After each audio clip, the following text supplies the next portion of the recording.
How to log in Torrid credit card. For this, open a browser that you prefer and search for Torrid credit card.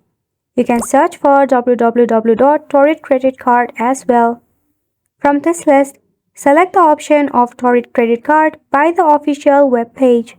Simply double-click on it. Now wait for you to be redirected to its home page. At the top of this interface, you should see the option of Sign In. Just go ahead and tap on the Sign In option at the very top. If you don't have an account, go ahead and fill out this box in this Create New Account section. If you have an account, just go ahead and enter email address and password right here in the Sign In option. In this email box, just go ahead and enter the email address that is linked to your Torrid credit card account. Then, enter the password and tap on the Sign In bubble at the bottom. If you have forgot your password, just tap on Forgot Password.